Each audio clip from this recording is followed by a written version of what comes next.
Hello viewers, अस्सलाम वालेकुम। आज का हमारा एडिटोरियल का टाइटल है new SS rule. New NSS rule, NSS कहते हैं नेशनल सेविंग स्कीम्स को। तो नेशनल सेविंग स्कीम्स का एक न्यू लॉ आया है। होता ये था कि नेशनल सेविंग सर्टिफिकेट जो भी लिया करता था वो किसी को नॉमिनेट किया करता था कि मेरे मरने के बाद फ़ला शख्स को मैं नॉमिनेट करता हूँ कि जो मेरे फ़ंड्स हैं वो इससे मिल जाए। लेकिन अब सुप्रीम कोर्ट का एक ऑर्डर आया है कि नॉमिनेशन का जो ऑप्शन है वो हटा दिया जाए और जो लीगल हायर से मतलब कि शरई तौर पर जो वारिस हैं उस शख्स के जो सर्टिफिकेट ले रहा है फ़ंड्स उन्हीं के अंदर डिस्ट्रीब्यूट होंगे। कोई पर्सन नॉमिनेट नहीं कर सकता किसी को। स्टार्ट करते हैं अपना editorial. For many Pakistanis looking to park their hard-earned savings somewhere reliable from where they can meet their periodic financial needs, national saving schemes are usually the investment of choice. बहुत सारे ऐसे पाकिस्तानी जो कि अपनी बहुत मुश्किल से की गई जमा पूंजी को किसी एक भरोसेमंद जगह पर रखना चाहें अपनी फाइनेंशियल नीड्स को पूरा करने के लिए, तो नेशनल सेविंग स्कीम सबसे बेहतर इन्वेस्टमेंट चॉइस है। Returns from these are not among the most lucrative, but that is offset by the fact that they are comparatively low risk and less susceptible to the volatility of other investment avenues such as the stock market. Returns जो हैं इस national saving schemes के वो बहुत ज़्यादा lucrative नहीं है।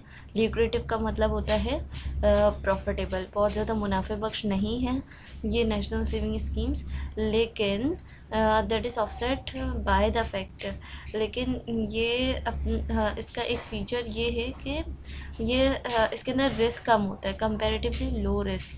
अगर कंपेयर करें हम दूसरी इन्वेस्टमेंट के साथ तो इसके अंदर रिस्क भी कम है और वोलेटिलिटी की सस्केप्टिबिलिटी भी कम है।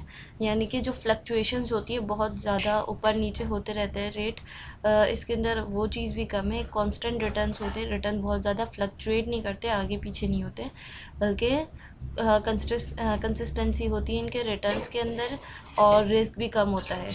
ऑल्दो ये रिटर्न कम देते हैं दूसरी इन्वेस्टमेंट्स के हिसाब से, जैसे कि स्टॉक मार्केट की इन्वेस्टमेंट से और दूसरी इन्वेस्टमेंट है ये रिस्की होती है लेकिन ये रिटर्न भी दे जाती है। लेकिन यहाँ पर low risk low return, high risk high return का फॉर्मूला अप्लाई होता है।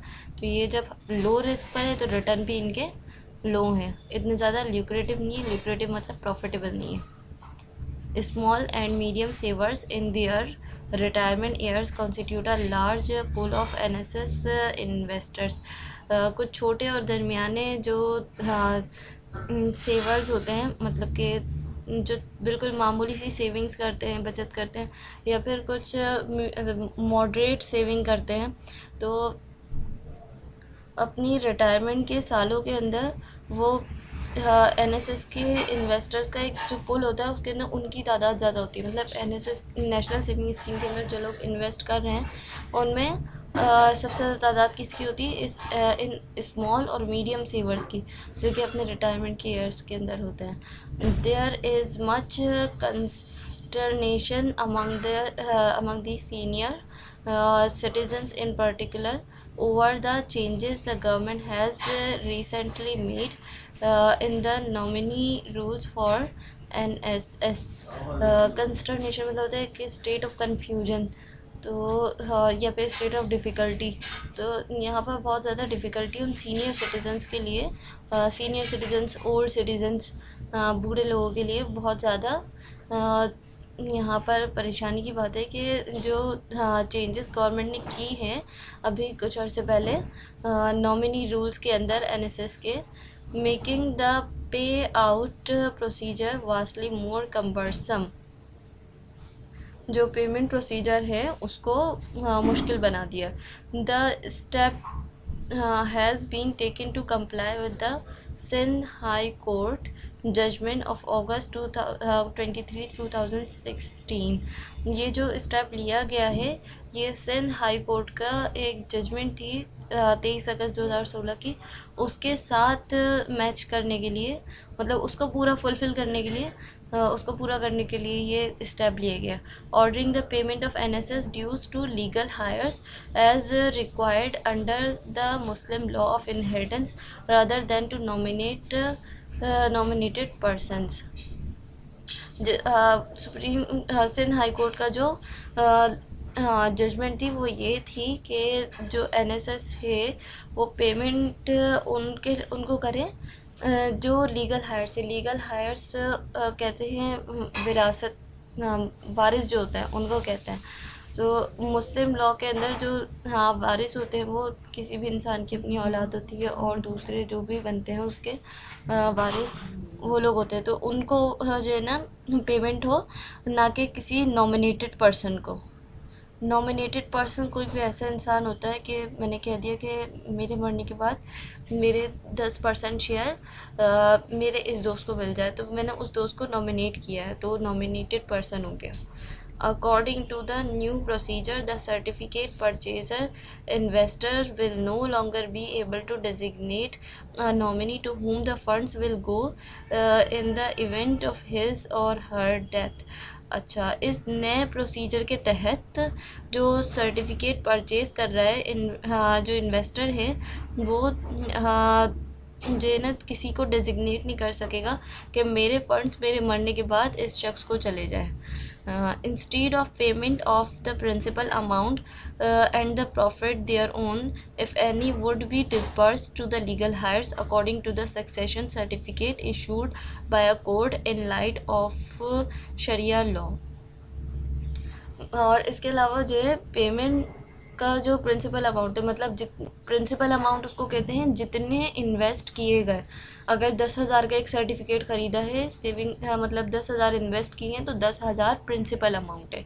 And the profit there on, और उसके ऊपर जो प्रॉफिट होगा वो अलग होगा, यानी 10,000 के अलावा जो आपकी अर्निंग है वो प्रॉफिट, उसको बोलेंगे प्रॉफिट। इफ़ एनी, अगर ऐसा प्रिंसिपल अमाउंट और प्रॉफिट कोई होता है तो would be disbursed to the legal heirs, तो वो किसको डिस्बर्स किया जाएगा, किसको दे दिया जाएगा, वो लीगल हायर्स को, यानी कि क़ानूनी तौर पे जो वारिस हैं उनको दे दिया जाएगा इस्लामी हिसाब से। जो क्योंकि पीछे मेंशन किया गया है कि according to the Muslim law of inheritance, तो जो मुसलमानों जो इस्लामी क़ानून है विरासत का, उसके तहत जो लीगल हायर्स बनते हैं उनको दिया जाएगा। To the succession certificate issued according to the succession certificate issued by a court in light of sharia law. अच्छा, उनको दिया जाएगा, किस तरह से दिया जाएगा कि एक सक्सेशन सर्टिफिकेट इशू किया जाएगा जो कि कोर्ट से इशू होगा, शरीयत के क़ानून की रोशनी के अंदर एक सर्टिफिकेट इशू होगा, और जिसको हम सक्सेशन सर्टिफिकेट कहते हैं, और वो सर्टिफिकेट जब इशू होगा तो वो मिलेगा लीगल हायर्स को, यानी कि वारिसों को। अच्छा, यहाँ तक की तो न्यूज़ हो गई है। अब उसके बाद कह रहे हैं the legal system in the country is already stretched was beyond its limited capacity. There is a backlog nearly 2 million cases long, and proceedings move a glacial pace, particularly in civil courts. इसमें कह रहे हैं कि जो legal system है हमारे मुल्क का, वो अपनी कैपेसिटी से पहले ही बहुत पीछे है, कि जो 2 मिलियन केसेस हैं वो अभी वैसे के वैसे ही पड़े हैं, और उनकी प्रोसीडिंग एक ग्लेशियल पेस, मतलब कि बर्फ़ के तोदे की तरह है, यानी कि एक जमी हुई है सिविल कोर्ट्स के अंदर सबसे ज़्यादा, कि वो हल नहीं हो पा रहा है। This burden needs to be lightened not added to, तो इस बर्डन को कम से कम होना चाहिए, इस बोझ को कम होना चाहिए, ना कि इसको बढ़ाया जाए। The new procedure would also constitute an unnecessary complication where there is no dispute over the payout among the legal heirs of a certificate purchaser or investor. ये जो नया प्रोसीजर इन्होंने डाला है, NSS का रूल जिसे कह रहे हैं, नया रूल, तो वो क्या करेगा, वो एक गैर ज़रूरी परेशानी बढ़ाएगा, जबकि जो लीगल हायर से यानी कि वारिस हैं, और उसके अलावा जिनको नॉमिनेट किया जा रहा है उनके आपस के दरमियान कोई फ़साद है नहीं, बिला वजह के ये एक बोझ डाल दिया है कि इस किस्म का एक रूल ले रहा है, और जिसकी वजह से कोर्ट पर एक और जो हमारी जुडिशल सिस्टम है उसके ऊपर हमारा एक और बर्डन आ गया।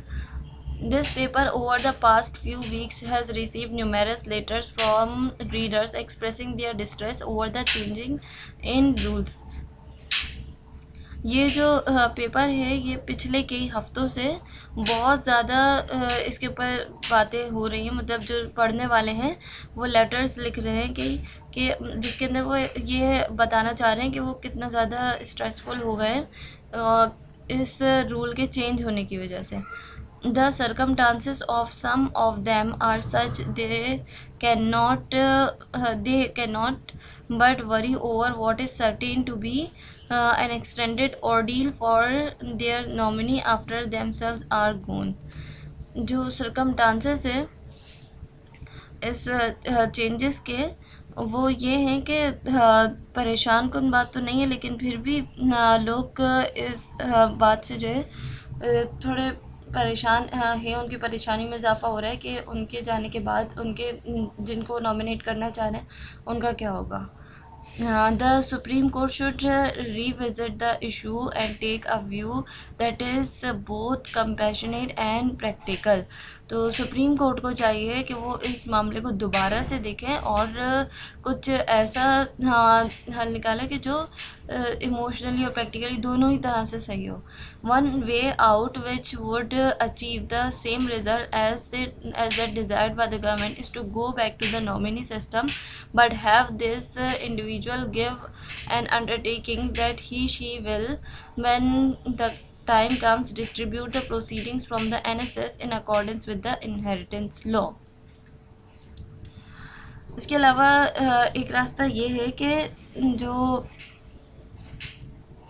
अगर गवर्नमेंट चाह रही है कि वो बिल्कुल सेम रिज़ल्ट अचीव कर ले, उसको ऐसा ही कुछ नताइज मिले जैसी वो चाह रही है, तो उसे वापस नॉमिनी सिस्टम पर जाना चाहिए। लेकिन हर इंडिविजुअल से ये अंडरटेकिंग ले, हर इंडिविजुअल से ये अंडरटेकिंग साइन करा ले कि जब भी वक्त आएगा तो वो अपने नेशनल सेविंग स्कीम के अंदर इन्वेस्ट की हुई मनी अपने उन्हीं लोगों के अंदर डिस्ट्रीब्यूट करेगी जो कि इनहेरिटेंस लॉ के हिसाब से, यानी कि शरई तौर पर जो वारिस हैं उनके अंदर डिस्ट्रीब्यूट करेगी। यहाँ पर हमारा एडिटोरियल ख़त्म हो गया। Thank you so much. अल्लाह हाफ़िज़। अगर आपको इस लॉ से रिलेटेड कोई भी कन्फ्यूजन हो या फिर कोई मुश्किल पेश आ रही है तो आप प्लीज़ कमेंट सेक्शन में हमें बताएं, हम आपको और क्लियर कर देंगे। Thank you so much. अल्लाह हाफ़िज़।